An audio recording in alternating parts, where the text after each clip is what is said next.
So let's remind ourselves of the formulas for series and parallel resistors.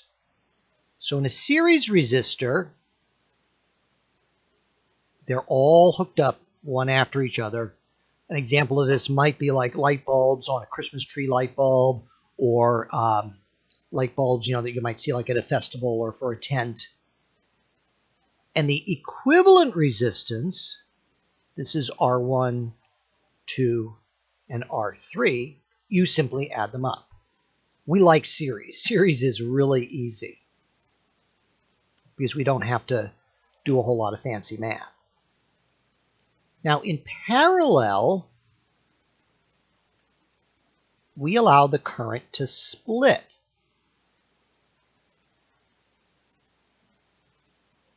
So for series, the current is the same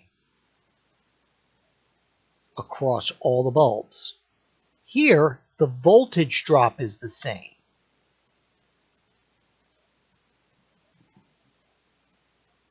And the formula is a little more involved because we have to use reciprocals.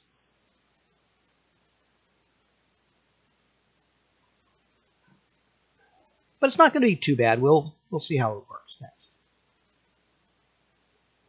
So let's say we have 200 ohm resistors. And we could put them in series.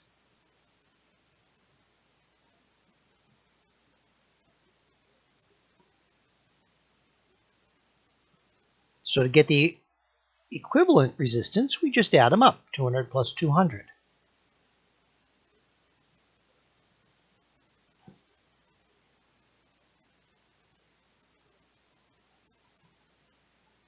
So that would be the same as if we had one 400 ohm resistor. And sometimes you don't. Sometimes you have to put them in series because you're trying to get a specific resistance and you may not be able to buy that. Like you might have to put two smaller ones together.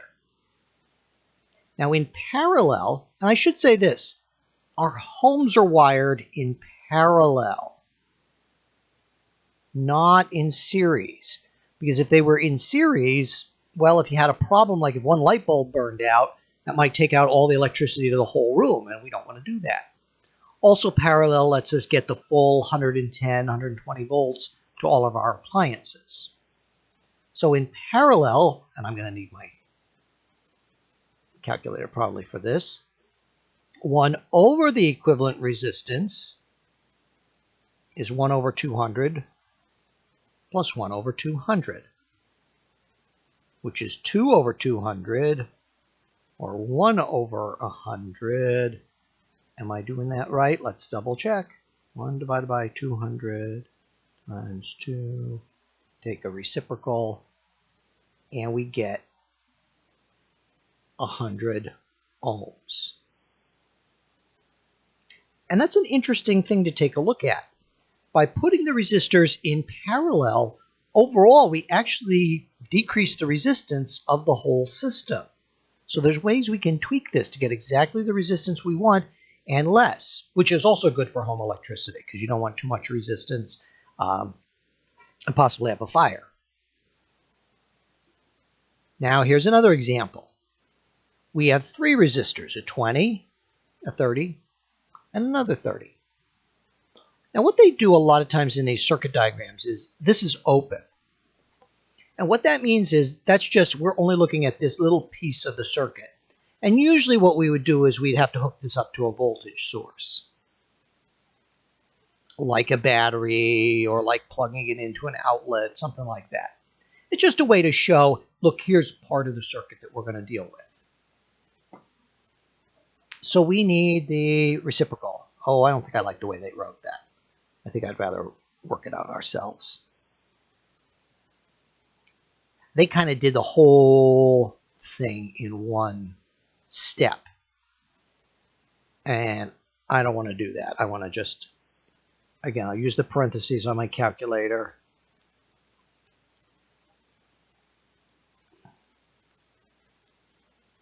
And I get an equivalent resistance of 1167. It repeats. Take the reciprocal. That means overall, this part of the circuit, the whole thing has an equivalent resistance of 8.57 ohms. So that would be the same as if I replaced it with an 8.57 ohm resistor. And yeah, okay, and that agrees on. I must have got this from WikiHow. But of course, wouldn't it be better to have more fun and take a look at a more complex circuit? So let's just take a minute and see what's going on here. We have a 60-volt power source. The positive is always the longer plate. The negative is the smaller plate. So the current's going to come out of here. Now when it gets down here, the current will split. Think about it like water. Water could go through the top resistor, but the water then would have to split and go down both of those channels and then come back together. So this is our current that we're looking at, and then go back to the battery. And we would have a voltage drop at each step of the way here. All right, so let's see how we can figure this out. What I'd like to do is just take a look at this center part here. We have two resistors in parallel because there's a split.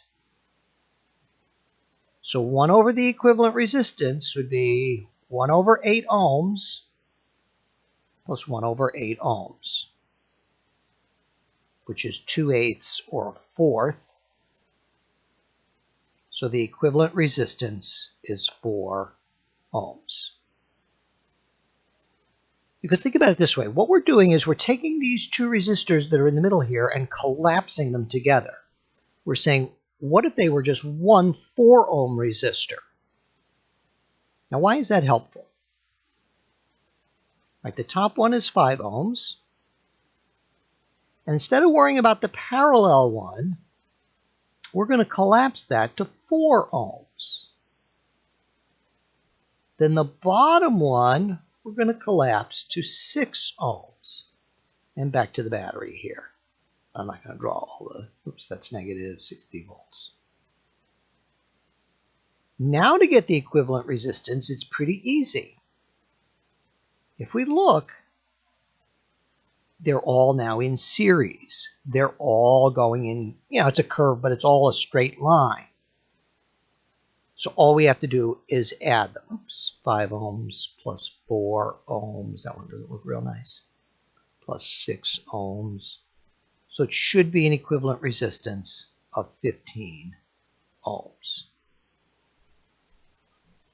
And I might have the math on the next slide. Let's see. No, I don't. So you're gonna have to take my word for it. Okay, so which combination of auto headlights will produce the brightest bulbs? Assume all bulbs have a resistance of 10 ohms. This problem's a little bit more involved, but we can do it. And let's assume this is a 12-volt battery, which is a car battery.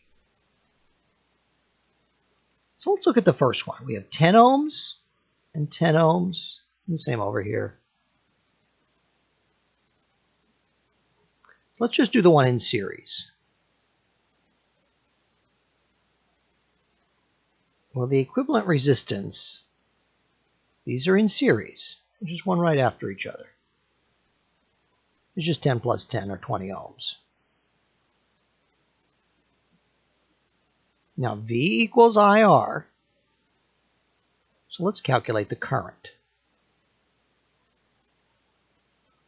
12-volt battery divided by 20 is 0.6 amps. So I just did 12 over 20 is the same as 6 over 10, which is 0.6.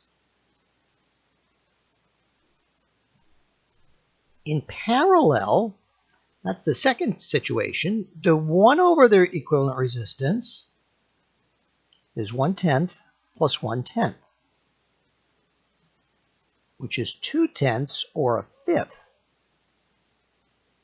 I'm sorry, I'm writing a little small there. So the equivalent resistance is 5 ohms. V equals IR, that's Ohm's law. I is V over R. 12-volt battery over 5. And let's see what that is. 2.4.